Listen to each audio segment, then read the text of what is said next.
Hi there, I'm Kate McClellan, and I've been a professional wedding planner for over 20 years now.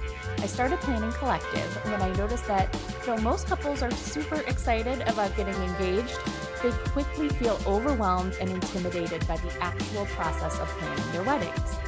If left unchecked, this can lead to massive burnout and the urge to scrap all your plans and just elope. While this is totally normal, you don't have to sacrifice your sanity for your dream wedding. In the Wedding Planning Collective podcast, I'm going to share the processes, tips, and tools that all engaged couples like you need to feel confident, supported, and excited about your wedding plans again. Let's get started. Hey there, before we get to the episode, I have a quick question for you. Have you been unsuccessfully trying to shake that feeling that you're forgetting something when it comes to your wedding? You've got the Knot app and you've downloaded countless other planning checklists, but you just can't get rid of that sneaking suspicion that there's something you don't know yet. It's a very common feeling when it comes to wedding planning. So much so that I decided to put together a free resource to help get rid of what I call FOWO, the fear of wedding oversight. Yes, it does include that 12-month task checklist, but that's just the start. In addition to the ultimate wedding planning checklist, my new Don't Forget list also includes a wedding vendor checklist, your shopping list, a packing list for the wedding weekend, and a complete wedding item setup list to make sure that you are truly not forgetting anything when it comes to your wedding. And you heard me right, this list is free for you to grab right now. Just head over to planningcollective.com/forgetting and it's all yours. That's planningcollective.com/FORGETTING, and let's get rid of that FOWO together. All right, let's get on to the episode. Hey guys, Kate here. Welcome back to another episode of the Wedding Planning Collective podcast. I am so excited for today's episode. We are going to talk about the end of the year reset.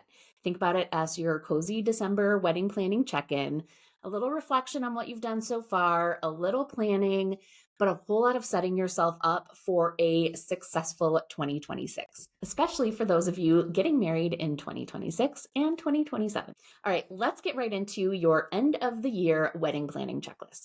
What to wrap up before 2026. First, this is the perfect time to do a big picture check-in. Before we get into the nitty-gritty of all of the tasks and other things that you need to do, I want you to zoom out and take an inventory of where your wedding plans stand today. And this is going to include a few main topics. Most importantly, your budget. This is the perfect time to open that budget tracker. Yes, the one that you probably haven't touched since you initially put it together after you've got engaged. And when you're doing this, we want to confirm what have you spent already or what have you committed to. So not just what deposits have you already paid, but what is going to be due closer to the wedding date. Are there any categories that need adjusting since you started planning? So for example, did you book a photographer that was $1,000 over the initial budget? Don't forget that you need to go back and figure out where are you getting that extra $1,000 for in that budget. Are you taking it from your floral and design? Did you go with a cheaper DJ or skip some of the added rentals? Make sure that you're adjusting your budget once you start planning. One of the things people don't talk about enough is that you don't just do the budget once and you're done. You need to constantly be updating it as you are moving forward with your wedding plans. Just like your household budget, there's the ideal scenario and then the real scenario, right? The same thing is going to happen with your wedding plans. The ideal budget that you set in the beginning may be exactly like what you end up spending, or you may need to adjust it to make it reflect the real choices that you're making. That's not bad, right? As long as you're keeping track of it. Your household budget might look very different than what you initially planned when you started the budget. That doesn't mean it's wrong as long as you're paying attention to what you're actually spending. Same rules apply for your wedding budget. This time of year is also a perfect moment to look back on any upcoming payments that you'll owe either early next year or along the process so they don't sneak up on you after the holidays. I want you to also reevaluate your priorities. Life changes fast, promotions happen, family dynamics shift, RSVPs start to roll in. Sometimes what mattered to you when you first started planning doesn't hit the same now that you're several months into it, right? So take a quick moment. Are your top 3 wedding priorities still the top 3? Are they still just as important to you now that you've dug into planning a little bit? Or do you want to revise that? And after that, you want to take a look at whether or not your budget still aligns with these priorities that you've reallocated. The initial breakdown, again, might need some tweaking and some updating now that you've started the planning process and booked some of your vendors. And while we're doing a wedding vibe check, let's look back at that guest list. How is it feeling to you? Could it use a little tightening now that you've picked your venue? Have you made a decision on whether kids or plus ones are going to be allowed? A little reality check-in based on your venue size, catering minimums, all of those things can really help you making sure, again, that your budget is still up to date, those priorities are still good, and you're moving into the new year with realistic expectations. Number 2 is the most important thing I want you to get out of this podcast episode. If you ignore the rest of it, this is the one thing I want you to hear. Lock in your core vendors before the end of the year. Again, if you take nothing else from this episode, this is the one thing I want you to know. The end of the year is prime time to secure any of those core vendors that you still need. And why is that? Because starting with the Thanksgiving holiday, we enter what we lovingly call engagement season. Engagement season is considered to be Thanksgiving through Valentine's Day. And that is where about 50% of all proposals and engagements happen throughout the year. Out of those 3 months, December is by far the most popular, which means that January and February bring in a huge surge of newly engaged couples coming into the market, and they are now competitors for all of those available dates. So those of you engaged before engagement season, or if you've started planning prior to the new year, you have a bit of a head start. But you don't want to lose that. So if you've been in the process of meeting with any of these core vendors, make sure that you're deciding which ones you want to move forward with and lock them in before they get the flood of inquiries that are going to start in the new year. What are your core vendors? That is going to be your venue, your photographer, planner or coordinator, entertainment, so DJ or band, and catering. If you're also doing a videographer, these are the vendors you want to lock in. And just like I talk about in the Planning Collective membership, that doesn't mean that these are the only important vendors and those that I didn't talk about are less important. If you have any vendor in any category that you know you absolutely want to work with, now is the time to lock them in. Don't wait until that new round of inquiries come in. The reason we talk about those vendors being the core vendors is because the priority usually goes to the vendors that can only book one event per day. And that's why I typically don't include florists, rental companies, bakers, stationers. Again, not to say that they're not important, but usually a florist can book multiple events in a day or a weekend. So their booking calendar isn't quite as tight as some of the other core vendors. Again, I'm not saying that you have time to put those off. So in any vendor category, if there's somebody you know you want to work with, can't hurt to lock them in now versus waiting and then finding out that they are no longer available. And 2027 couples, you really need to be booking those core vendors now too. It might seem like you're so far off, especially if you're thinking like fall 2027, but those, at least here in Michigan, those fall dates are the most competitive. And if you lock your core vendors in on the earlier side, it just means that you have more time to relax and not scramble because you have to find somebody with the date open. Most of those couples that are about to get engaged over the next month or so are likely picking either a late 26 or a 2027 date. So again, there's about to be a whole lot more competition for those dates than there is right now in 2025. And you don't want to lose that advantage if you can help it. Another side note is some vendors will be increasing their pricing in the new year.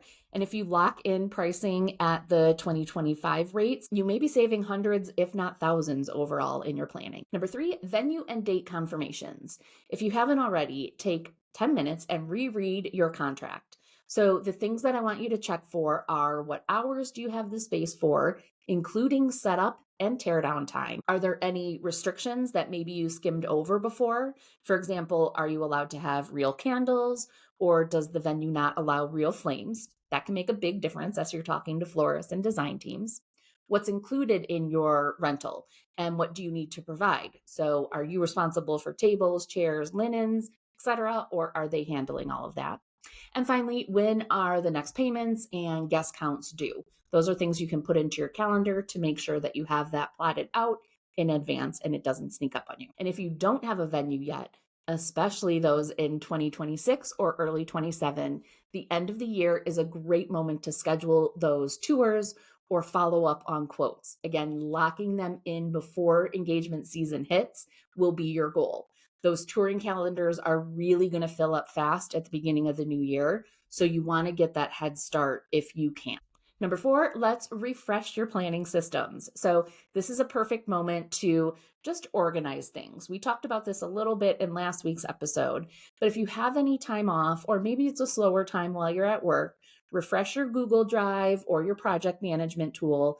If you're in our membership or using Aisle Planner, now is a perfect time to organize those things, remove any old quotes, make sure to pull things into the vendors you've booked. It's also a perfect time to organize your email and your Pinterest boards to clear out the things that no longer pertain to the wedding you're planning and make sure that you can easily find what you're looking for. And for those that are part of the Planning Collective membership, now is a perfect time to reevaluate where you are in the planning path. So go back and update your planning path questions, and you'll be guided right to what you should be doing next for your wedding. Number 5, let's talk about some practical and personal end of the year tasks. So these are some of the things that might not be the most glamorous parts of planning, but they will really help save you on stress and maybe even the budget later. We talked about grabbing holiday savings a few episodes ago when we talked about Black Friday deals. If you haven't already, go check out planningcollective.com/Black Friday, where I break down the shopping list and categories of things you might want to keep an eye out for. Again, this is not an affiliate linked post, but it's rather a list of things that you might want to be looking for and take advantage of while the sales are going on. So things like gifts for wedding party and family, decor items, beauty supplies, etc. planningcollective.com/Black Friday. Regardless of when you're listening to this episode, even if Black Friday was several weeks ago or several months ago, that shopping list will make sure that you're not forgetting anything, and you can also use it for any other big sale moments like Amazon Prime Days, or just to make sure that you're not forgetting something that you need to purchase for the wedding.